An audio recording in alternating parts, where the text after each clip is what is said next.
Alam nyo ba itong mga bumibili dito sa One Tolentino East? Hindi lang natin madidisclose kung sino-sino sila due to privacy. Pero ang pinaka-common denominator ng mga dahilan nila ay mga sumusunod. Una, secured ang kanilang mga investment kasama na ang kanilang pagiging safety bilang mga magiging residente dito ay dahil sa ang One Tolentino East Residences ang pinakaunang nagkaroon ng tinatawag na base isolation system, isang Japanese technology na ginamit dito upang maging earthquake resistant ang building dito. Kahit ang mga pinakamalalakas na pagyanig, meron silang peace of mind. Pangalawa nilang dahilan, location.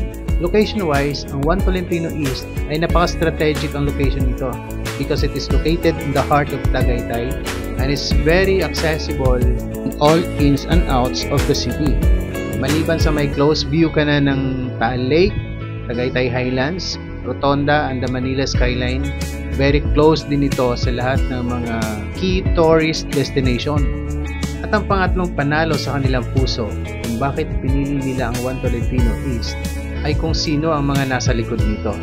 Ang Turf Asia contractor lang naman ang isa sa main contractor na gumagawa dito, na sila ring gumawa ng mga higanting development sa buong bansa katulad ng Vistaland, SMDC, Robinsons Land, ASEN, at iba pang mga major real estate development sa ating bansa.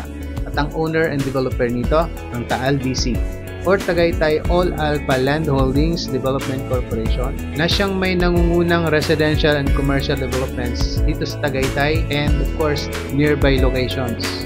Ibig sabihin na ang One Tolentino East ay solid and stable ang project na to.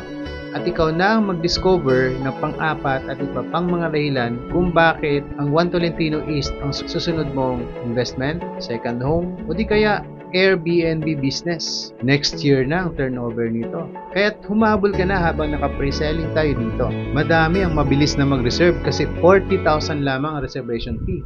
And promise, next month, tataas ang mga rates natin. So for site viewing, mangyaring tumawag lamang o mag-text sa number na naka-plus dyan sa inyong screen. Huwag mo nang patagalin pa. Tara na sa Tagaytay.